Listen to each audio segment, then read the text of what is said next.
Hello friends, this is Dr. P.R. Chaudhary and today we will be studying about different principles of orchard establishment under the course Fundamentals of Horticulture.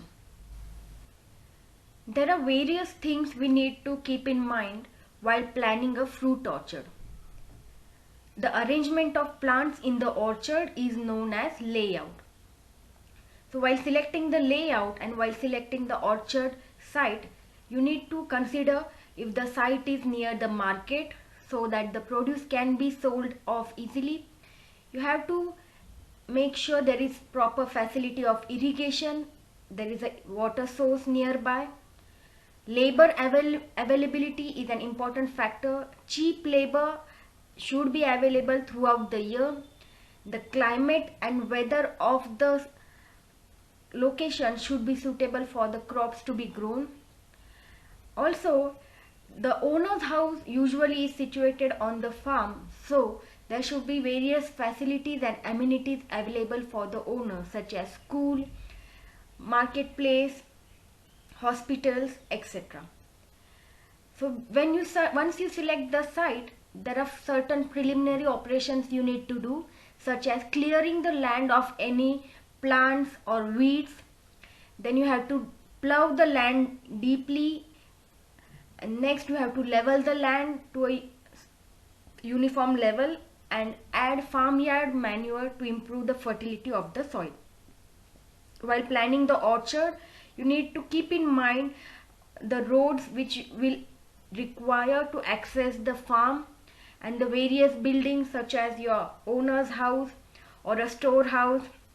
You also need to plan a source of water. If you are using a well, you need to dig the well. Proper fencing should be available to protect the farm from any animals, and you should have wind breaks on the windward side, the side from where wind is blowing, so that you protect the crops from the wind.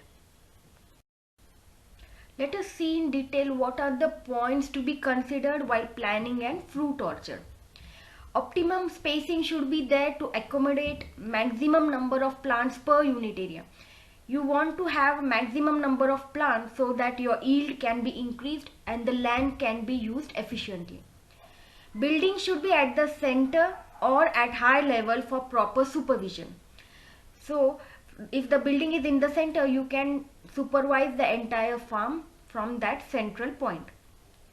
You should never mix large trees with small trees because large trees will put on their shadow on the small trees.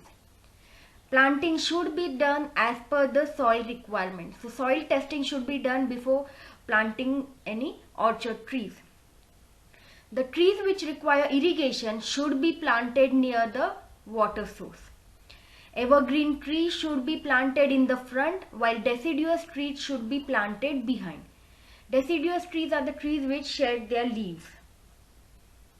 So big trees should be planted at the back side and small trees should be planted in the front of the orchard. This is mainly because to avoid any shadow cast on the small trees. If the fruit trees are attacked by birds or animals, such trees should be planted close to the watchman's shade so that the watchman can monitor and guard the trees. Pollinators should be provided for self-incompatible fruit trees like pear, mango and apple. In case of apple, mango, the flowers cannot pollinate themselves. So in that case you need another set of pollinator trees which can help pollinate the flowers. Fruit crops which require equal spacing, same harvesting, should be grouped in one block. So if the crops are requiring same distance between two trees and if they mature at the same time, such crops should be grouped together in one block so that they can be harvested and monitored in the same time. So here we will look into different benefits of planning a fruit orchard.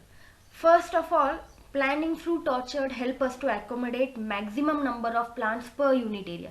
So you are not wasting any land and you can use the land more efficiently.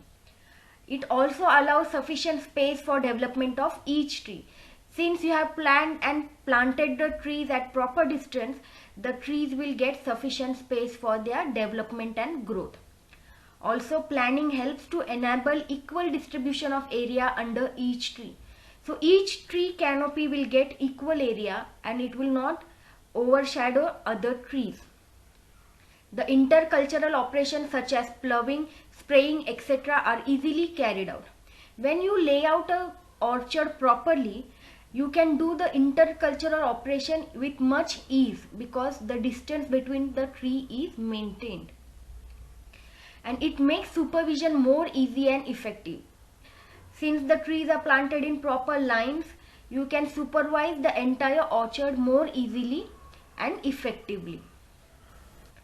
There are different planting systems which are used while laying out your orchard.